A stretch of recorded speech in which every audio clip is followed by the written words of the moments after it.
Hello student, welcome back. आज की class में आपका स्वागत है। तो आज हम लोग इंग्लिश ग्रामर पढ़ने वाले हैं, सब्जेक्ट वर्ब एग्रीमेंट, है ना। तो आप लोग रेडी हो? तो चलिए आज क्लास को स्टार्ट करते हैं सब्जेक्ट वर्ब एग्रीमेंट से। और आप लोग इस वीडियो को लास्ट तक देखिएगा और हमें कमेंट कीजिएगा कि वीडियो कैसी लगी, या आप लोग को क्या सवाल है वो पूछिएगा, ठीक है। तो हम क्लास को स्टार्ट करते हैं सब्जेक्ट वर्ब एग्रीमेंट से। मतलब सब्जेक्ट वर्ब एग्रीमेंट मतलब होता है कर्ता क्रिया संबंध, है ना। कर्ता क्रिया संबंध, इसके रूल एंड एग्जाम्पल्स को देखेंगे, है ना। तो चलिए स्टार्ट कर रही हूँ। हम लोग इंग्लिश में इन दोनों भाषाओं को क्या कहते हैं? कर्ता क्रिया संबंध। Basically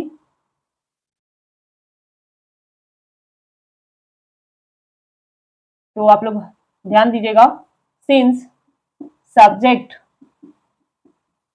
verb agreement is the foundation of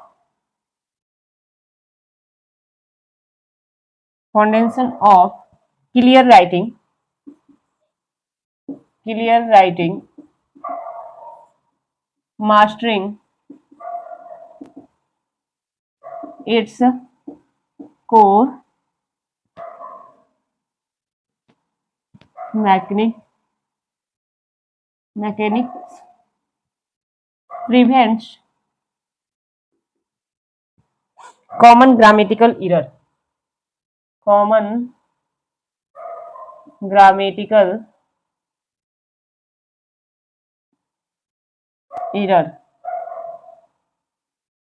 है ना। here is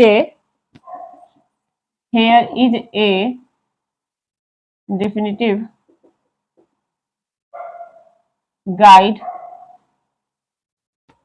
to the essential rule, complete with the the clear example and common and common pitfall to avoid. So, since subject verb agreement is the foundation of clear writing, mastering its core mechanic prevents common grammatical errors. Here is a definitive guide to the essential rules, complete with the clear examples and common pitfall to avoid. तो इसके rules है, उसको आप लोग follow कीजिएगा। मैं rules भी लिखाती हूँ, ठीक है। तो चलिए स्टार्ट करते हैं रूल्स के बारे में।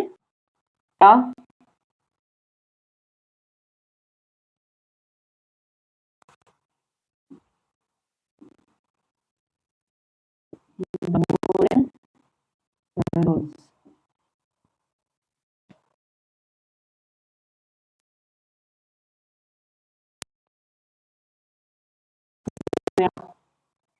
लैंग्वेज होगा और यहाँ एग्जाम्पल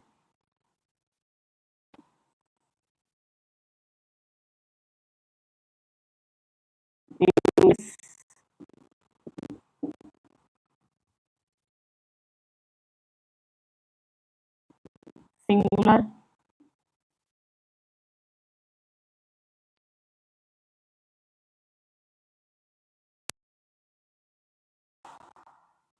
सिंगुलर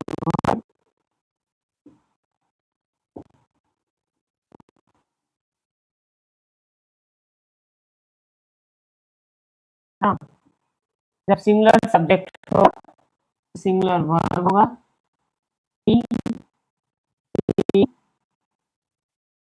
प्ले और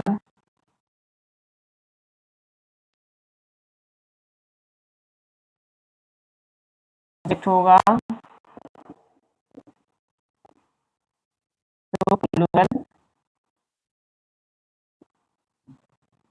वर्ब हो, जैसे दे प्ले, क्या दे प्ले। इसी तरह से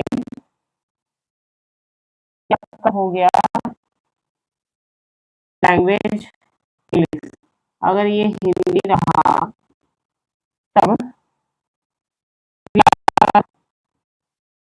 क्रिया का रूप कर्ता के वचन लिंग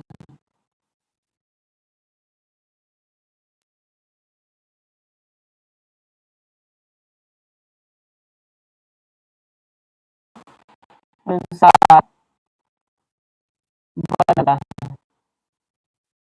है ना। क्रिया का रूप कर्ता के वचन लिंग और आदर के अनुसार से बदला। कहाँ? हिंदी में। लड़का जाता है, क्या लड़का जाता है, तो ये क्या हो गया पुल्लिंग है, लड़की जाती है,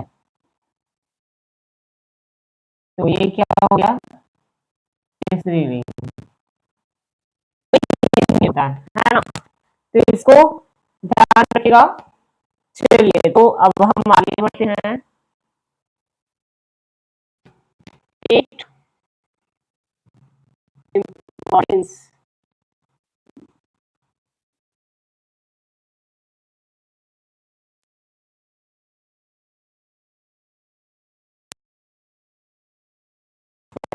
रिमेम्बर। पहला what between, क्या what's between subject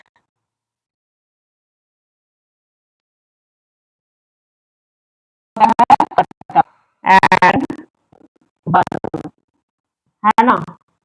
what's between subject and verb, जैसे इसमें देखिएगा ignore,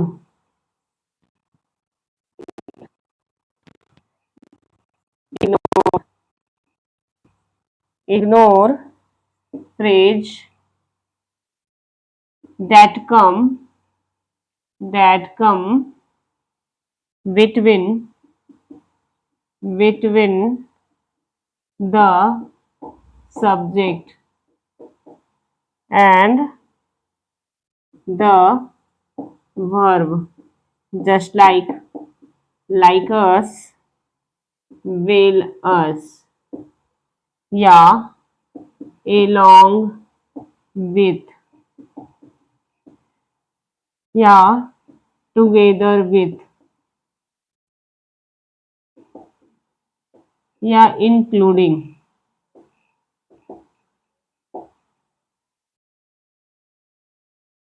They do not change the subject's number, है ना। क्या बोल रहा है ignore phrase that come between the subject and the verb, like us, जैसे Belas, along with, together with या इंक्लूडिंग रहे, तो वहां क्या होता है सब्जेक्ट का नंबर चेंज नहीं होता है ना। जैसे एग्जांपल में बताती हूँ, जैसे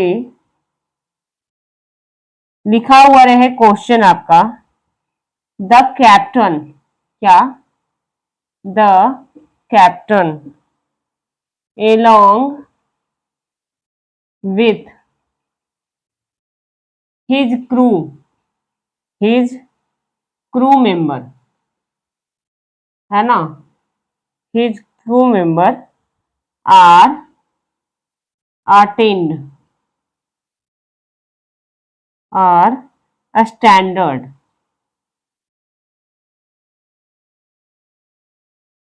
तो ये गलत है, क्या है, ये गलत है, ये क्या होगा, गलत होगा।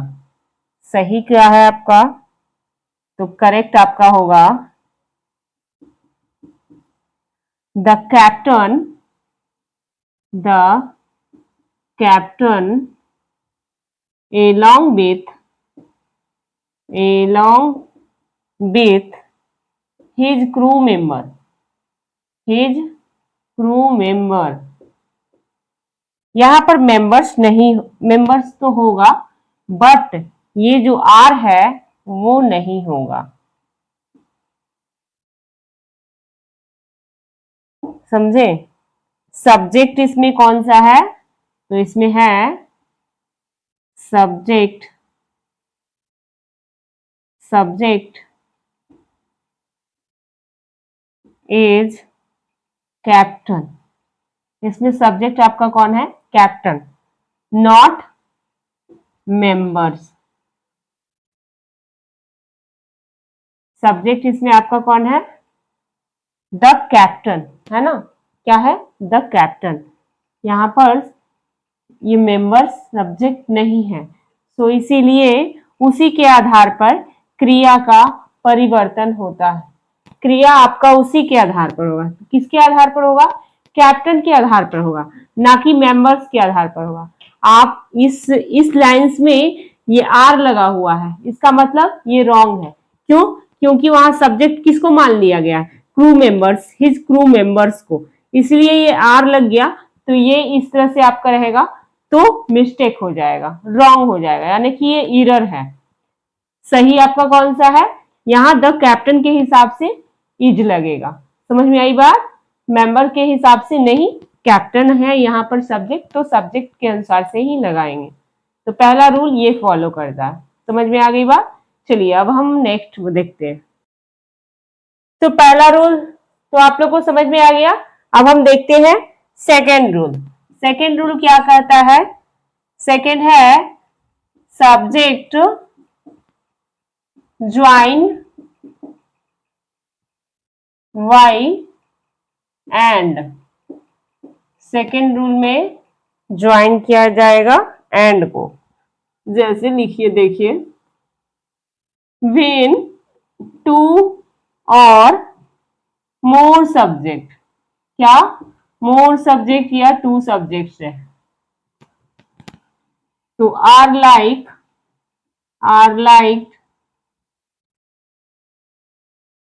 are linked by and they almost always from a compound, है ना, plural subject and require a plural verb। क्या बोल रहा है, when two or more subjects are linked by and they almost always from a compound plural subject and require a plural verb, है ना। एक या एक से अधिक सब्जेक्ट होते हैं तो लिंक किया जाता है एंड से, और ये ऑलमोस्ट क्या होता है कि ये प्लुरल हो जाता है, प्लुरल सब्जेक्ट होगा तो प्लुरल वर्ब भी होगा। समझ में आई बात। तो इसका हम एग्जांपल देखेंगे।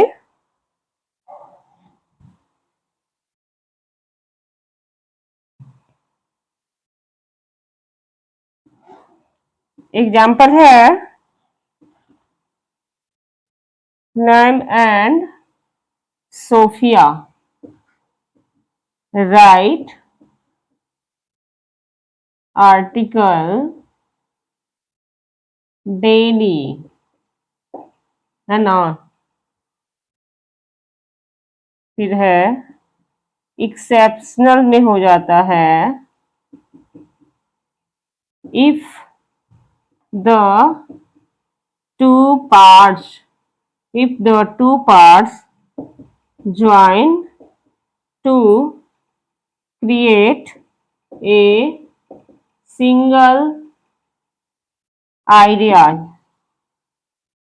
और object as use a singular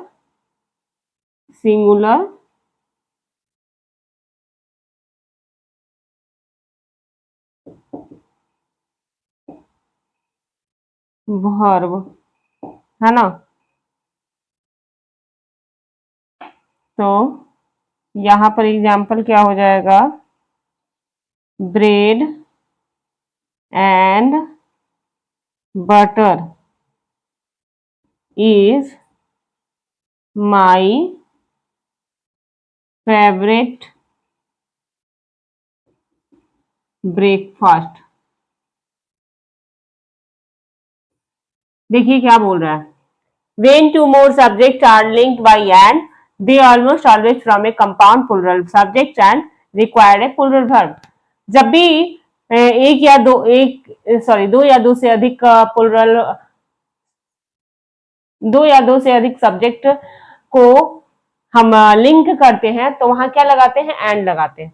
तो ऑलमोस्ट क्या हो जाता है, प्लुरल हो जाता है। और प्लुरल जब होता है तो प्लुरल सब्जेक्ट होता है तो प्लुरल वर्ब भी होगा। देन कभी कभी ऐसा होता है ना कि टू पार्ट्स होते हैं, क्या होते हैं, टू पार्ट्स होते हैं और वो ज्वाइन करते हैं, बट वो क्या कहलाते हैं, सिंगुलर सिंगुलर ही होते हैं, सिंगुलर आइडिया होते हैं। तो सिंगुलर उसका ऑब्जेक्ट भी क्या होगा, सिंगुलर ही होगा। यानी कि जब हम ब्रेड एंड बटर को ऐड कर रहे हैं तो यहाँ ये एक सिंगुलर में ही आएगा, ब्रेड और बटर, तो यहाँ इज का ही उपयोग होगा। तो ये एक्सेप्शनल में आ जाता है। तो समझ में आई बात। तो इसका एग्जाम्पल देख लीजिए और चलिए आगे बढ़ते हैं। अब हम चलते हैं नेक्स्ट रूल तीसरा में। तो तीसरा रूल है द और या नॉर का रूल, है ना।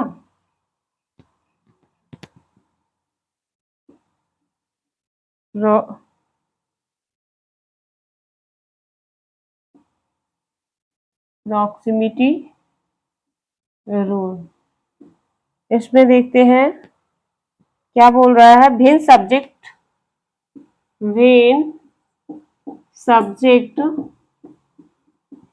आर लिंक वाई और या नॉर, है ना, आइदर और या और neither nor the verb must agree with the noun closest to it, है ना। इसमें नाइदर के साथ नॉर लगता है और आइदर के साथ और लगता है। तो ये लिंक होता है जब सब्जेक्ट्स और यानी कि क्या कहता है, नाइदर के साथ नॉर लगाएंगे और आइदर के साथ और लगाएंगे। तो ये कैसे होता है लिंक्ड, वो देखिए। यानी दो कर्ता आइदर और नाइदर से जुड़ते हैं जो क्रिया के सबसे पास वाले कर्ता के अनुसार से बदलती है। जैसे होगा एग्जाम्पल,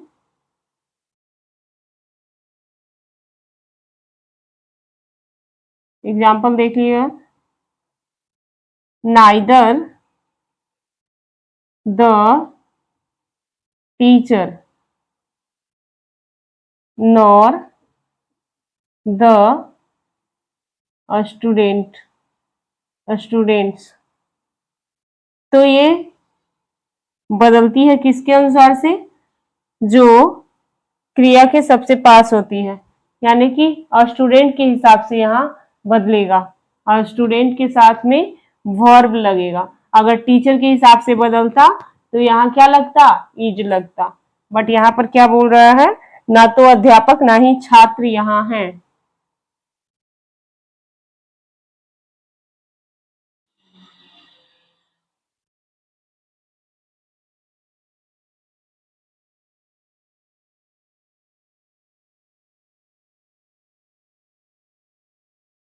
समझ में आ गई बात? चलिए अब आगे बढ़ते हैं। चौथा नंबर,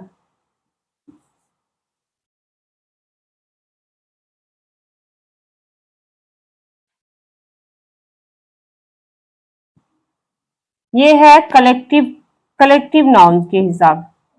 क्या है? कलेक्टिव नाउन्स, जिसमें आपको क्या होता है, सामूहिक संज्ञा, है ना। ये क्या होता है स्टूडेंट कि इसका रूल्स है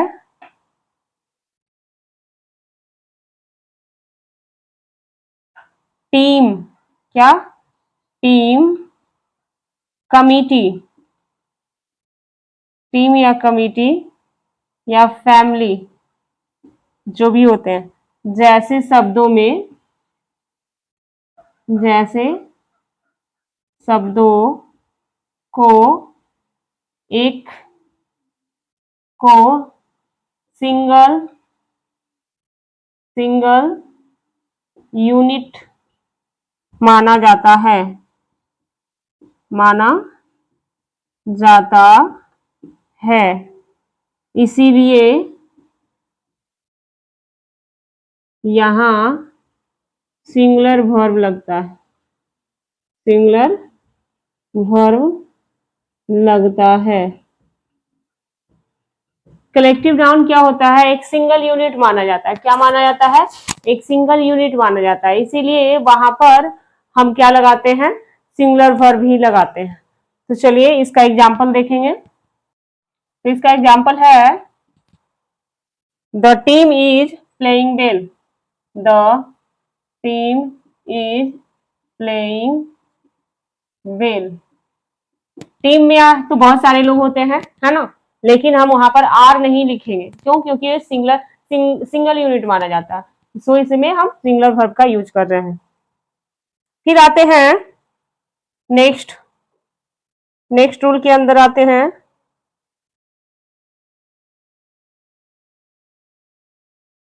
पांचवा रूल है आपका क्या? Indefinite, indefinite pronoun are usually singular, है ना। Words that end in body one or thing like everyone, everyone, everybody या someone, somebody, है ना, या anyone, anybody, nothing। ये क्या होता है? ये भी आपका सिंगुलर होता है। क्या होता है? ग्रामेटिकली सिंगुलर होता है ना। ये भी क्या होता है? सिंगुलर होता है, नॉट ये प्लूरल नहीं होता। अगर आपका कोई वर्ड है स्टार्टिंग आपका उसका pronoun everybody, somebody, someone, nothing, anyone, ये सारे जो वर्ड्स होते हैं इसके साथ में भी आपका सिंगुलर वर्ब ही लगेगा। तो एग्जांपल क्या हो जाएगा student? Everyone, everyone wants to go home, या anybody is playing फुटबॉल,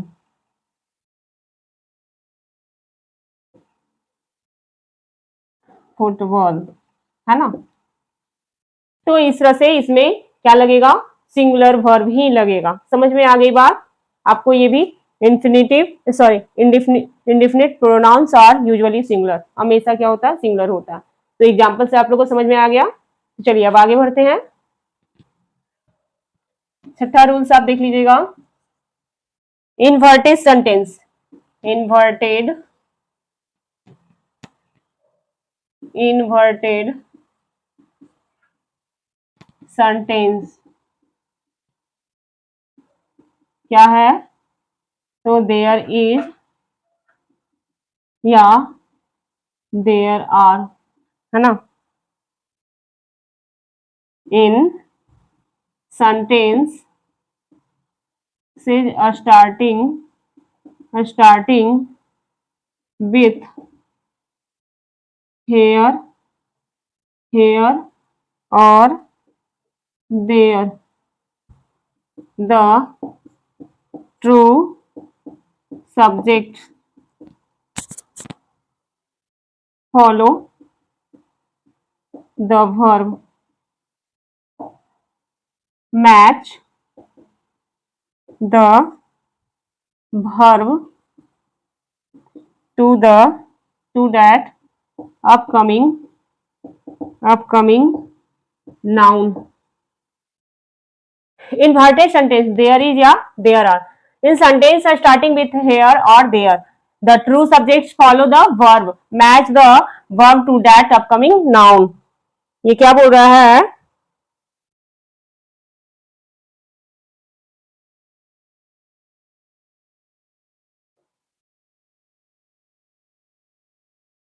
तो एग्जाम्पल से आपको समझ में आ जाएगा। जैसे कि एग्जाम्पल रहे, there is a solution to this problem, है ना, इस समस्या का समाधान है ना। ठीक है, दूसरा, there are many solution to this problem. जैसा सेंटेंस होगा उसी के हिसाब से आपका यहाँ वर्ब का यूज किया जाएगा। जैसे सिंगल होगा तो इज का यूज करेंगे और प्लूरल होगा तो आर का यूज करेंगे, है ना। तो true subject follow the verb, जो सब्जेक्ट आपका जैसा होगा उसी के आधार पर आपको फॉलो किया जाएगा। तो ठीक है, समझ में आ गई बात। चलिए आगे बढ़ते हैं। Rule number 7, quantifiers. क्या, क्वांटिफायर्स जिसमें आपका सम होगा, ऑल होगा, मोस्ट होगा। ये क्या कह रहा है, तो देखिए, pronouns like some, half, total, all, most change based on the noun inside the prepositional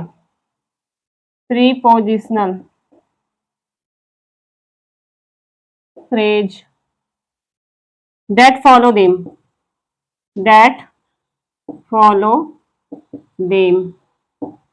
क्या कर रहा है, pronouns like some, half, total, all, most change based on the noun inside prepositional phrase that follow them, उसी को ये follow करता है। जैसे क्वांटिफायर्स,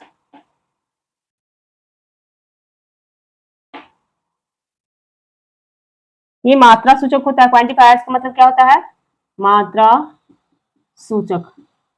जैसा मात्रा होगा उसी को ये फॉलो करेगा।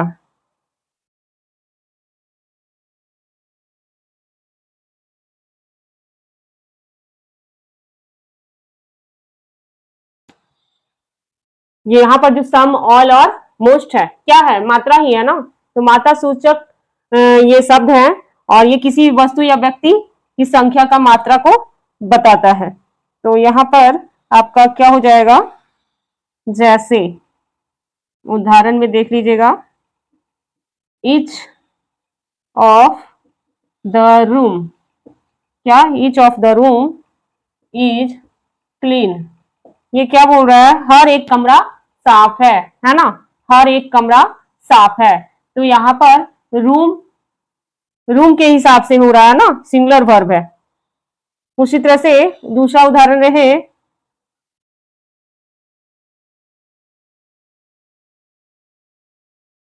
Many students are absent today. आज कई छात्र अनुपस्थित हैं। और यहाँ पर क्या है, प्लूरल सब्जेक्ट है ना, क्या है, प्लूरल सब्जेक्ट है, मेनी स्टूडेंट्स है, तो यहाँ पर बहुवचन का सब्जेक्ट है। सो इसी के हिसाब से यहाँ आर का यूज किया जा रहा है।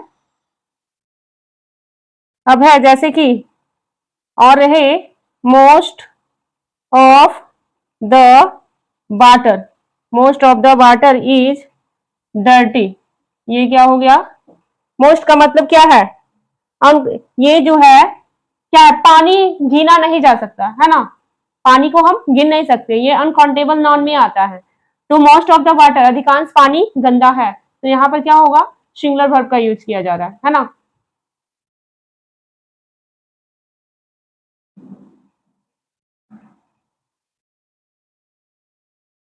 और अगर इसी तरह से लिखा रहे मोस्ट ऑफ द वर्कर्स, तो क्या यहाँ पर गिना जा सकता है ना, नाउन को गिना जा सकता है, वर्कर्स है, तो यहाँ पर क्या लग जाएगा, आर ऑन स्ट्राइक। अधिकांश वर्कर्स क्या है, स्ट्राइक पर है, यानी कि हड़ताल पर है। ठीक है, तो इस तरह से इस क्वांटिफायर्स का यूज होता है। समझ में आ गई बात, तो चलिए आगे बढ़ते हैं। 8वां रूल है आपका क्या, plural looking singular nouns, some nouns क्या, some noun look plural because they end in क्या लगता है, S, but they represent a single field of study disease और एंटाइटी, जैसे फिजिक्स, इकोनॉमिक्स, मार्शल्स, ईटीसी। कुछ ऐसे क्या होते हैं, कुछ ऐसे वर्ड्स है वो लगते हैं कि क्या है, प्लूरल है, बट वो होते क्या है, सिंगुलर। जैसे तो दे टेक सिंगुलर वर्ब, तो वहां हम क्या लगाते हैं, सिंगुलर वर्ब। जैसे एग्जाम्पल में ही देख लीजिए, द न्यूज, ये जो है ये क्या है आपका, न्यूज का मतलब क्या होता है, समाचार। लग रहा है कि ये क्या है, बहुत सारा, यानी कि बहुवचन है, बट बहुवचन नहीं होता, ये क्या होता है, सिंगुलर होता। तो the news is broadcast at 6 PM, है ना। इस तरह से आपका प्लूरल लुकिंग सिंगुलर नाउन दिखता है कि वो प्लूरल है, बट होता नहीं है, वो सिंगुलर होता है। समझ में आई बात, जैसे कि फिजिक्स है ना, इकोनॉमिक्स है, तो यहाँ ये भी लिख सकते हो